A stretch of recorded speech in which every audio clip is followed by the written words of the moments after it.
Hi, I'm Lynette. Welcome back. In this video, I'm going to share more of my well-tested travel tips.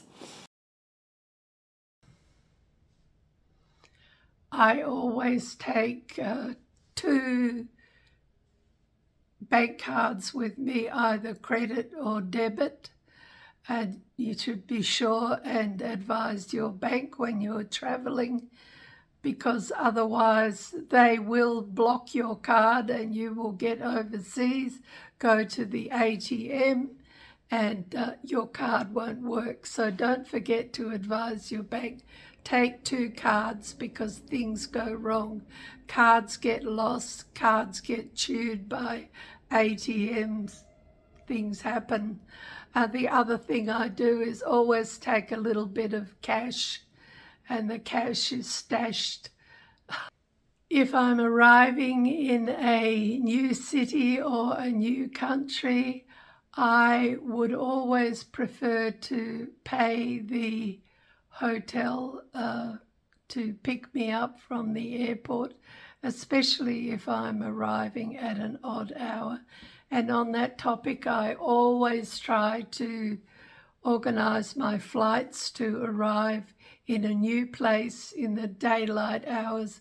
It just helps you to get your bearings better, and I think it's a safer way to travel.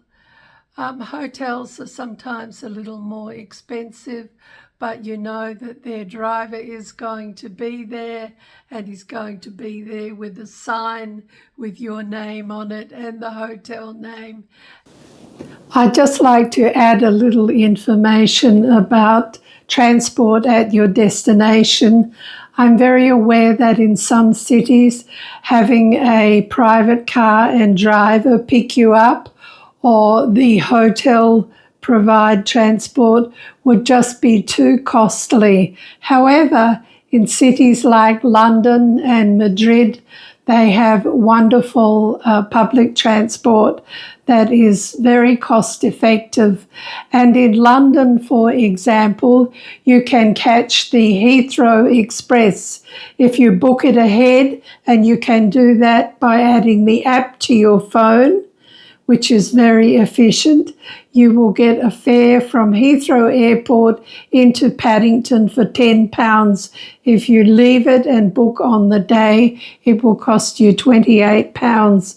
And from Paddington, of course, you're in a central location. You can jump on the tube, and if you're exhausted after your flight, you can pick up a cab in Paddington to take you to your hotel.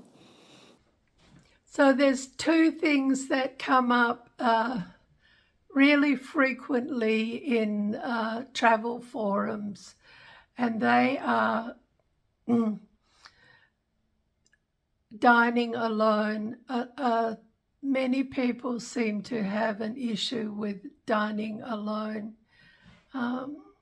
It's something that I learnt to do over the years, and I never really had a problem with it. But I do understand that it can be challenging for people. And I used to think that maybe it was associated with shyness, but apparently it is not associated with shyness, although it could be, but it's something that they call the spotlight effect. I guess in Buddhism we would talk about the ego. It means that you're absolutely convinced that when you walk into that restaurant, the spotlight is on you, that everybody is paying attention to you, how you're walking, how you're looking, what you're wearing, and the fact that you're alone, the spotlight is on you. And the fact is that they've actually done social awareness tests, and people are not aware of you because they're all too busy in their heads being aware of themselves and thinking people are looking at them and paying attention to them, or they're absorbed in their meal, their partner, and these days their phone.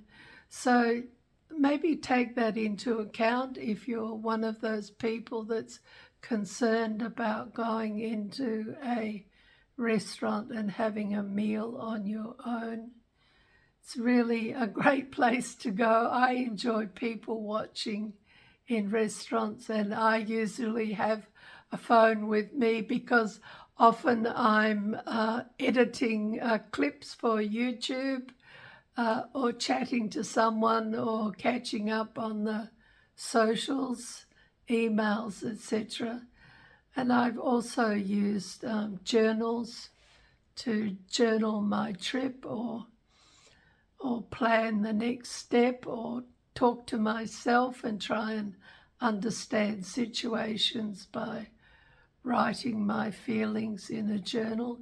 So you can take props with you into the restaurant if that helps, or go do practice runs to a nearby town or city and take yourself out for a meal.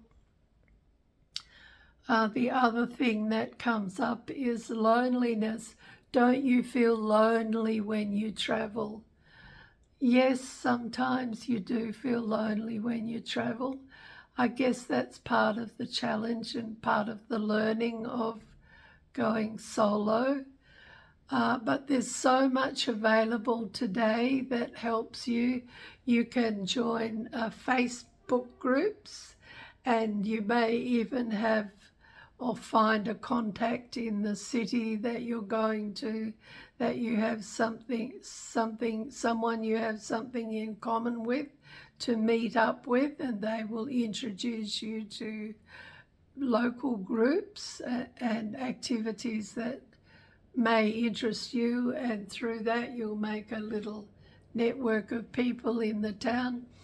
Walking tours are fabulous. I always love the walking tours in London.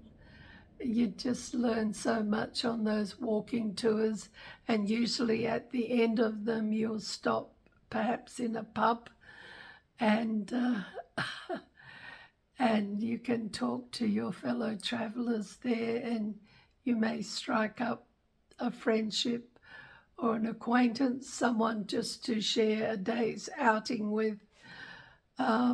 There's also an organisation called Host a Sister, which I've been involved with a little bit. I used to just day host or evening host women who were visiting Siem Reap in Cambodia,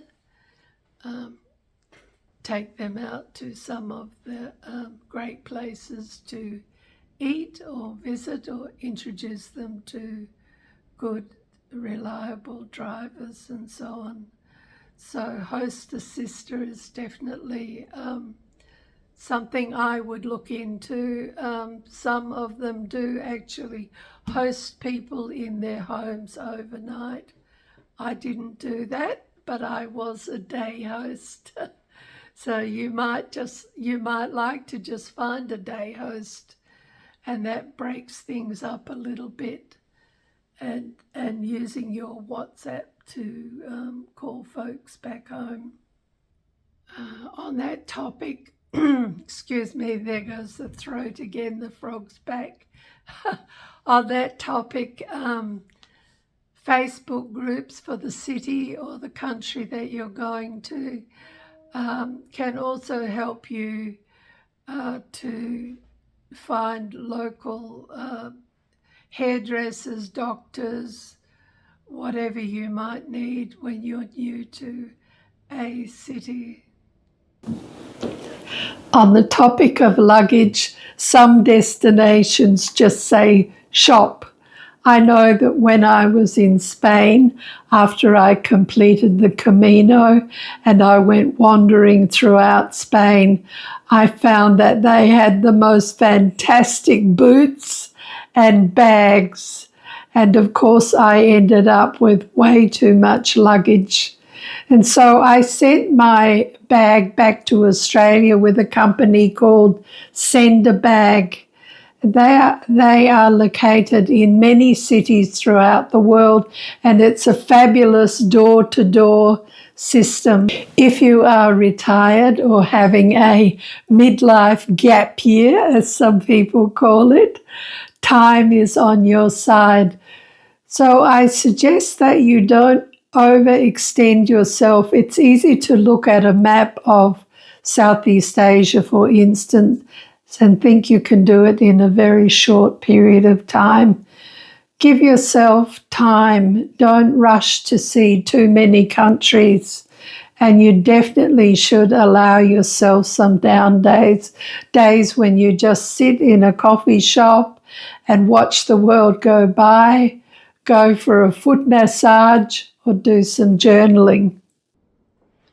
So thanks for joining me, and I hope that you have found some useful tips and some ideas perhaps that you hadn't considered before in this video. As you can see, this time I've got the sticky notes and not the bulletin. This is a lifesaver, Hydrolite. I love Hydrolite. It's saved me so many times. Flying is really dehydrating, and if you're doing a long flight especially, it's really important to stay hydrated, and Hydrolite just gives you an extra boost. And no, they're not sponsoring me, although they're welcome to. I just wanted to say that it's one of my favourite tips that I wanted to share with you. Stay hydrated on your flights and you will arrive feeling fresh. What else is on my post-it notes here? Travel light. Use your intuition. Google, research. Remember the research. Planning is really important. Get your plan in place. Look at the city that you're arriving in and the transport options that are available. And even look at your hotel, the hotel you've booked into, or the bed and breakfast you've booked into. Google it and see where it's located and see what is around it so you know. Thanks a lot for joining me. It's been really great sharing and learning to deal with this talking heads video. I may be an experienced traveller, but I'm not an experienced YouTuber, so I've had a lot to learn and still have a lot to learn. But I'm going to draw a card from the intuitive deck, as is my habit, and share it with you. And this is the card. And the card says, prioritize rest. I listen to my body and allow myself time to recharge. So I guess that relates to not overbooking yourself. Don't try to go from the Philippines to Japan and everywhere in between in 4 weeks. Just do 1 or 2 countries and enjoy them. Immerse yourself in the local culture. Thanks again for joining me. I hope these tips and suggestions were helpful. I will be sharing more in my next video, along with some of the items that have helped to make my trips more enjoyable and less stressful. So I hope they will be useful suggestions for you.